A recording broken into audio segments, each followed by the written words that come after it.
In this video, you'll learn how to start a new Xcode project without using storyboards. When working with UIKit, I like to create all my UI programmatically, so it's important that the storyboard is removed properly. This is done in 5 simple steps. Firstly, I'm actually going to create a new Xcode project, so I'm just going to click Create New Project, make sure it's iOS app, and then hit Next.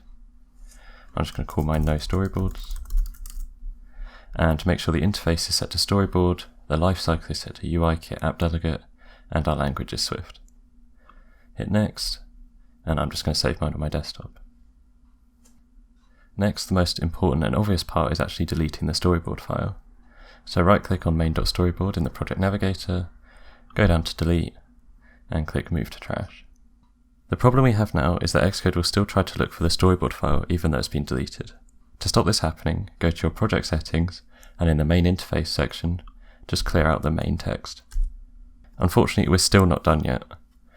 We also need to go into our info.plist, and I can't be bothered to look through all these options, so I'm just going to press Command F, search for main, and where it says storyboard name main, I'm just going to delete this entire row by clicking the minus button. And I'm going to save that. The storyboard is gone, but where do we go from here?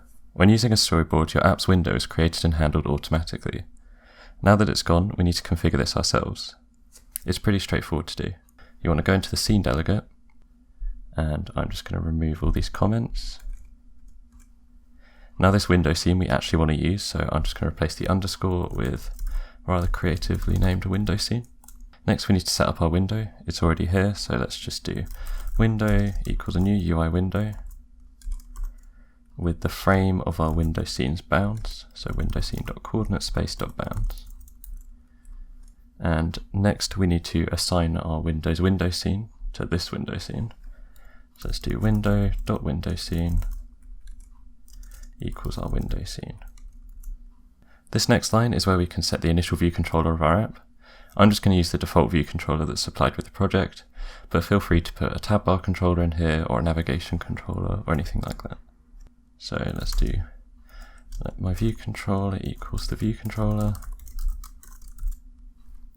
and then our Windows root view controller will equal VC.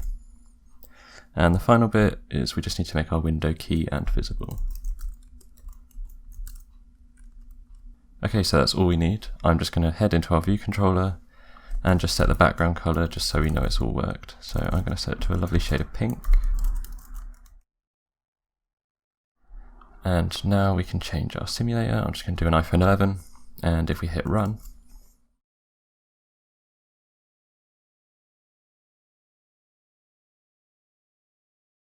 and as you can see, our view controller is presented properly.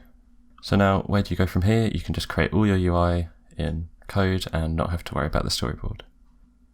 I hope this was helpful. Thanks for watching, and I'll see you in the next video.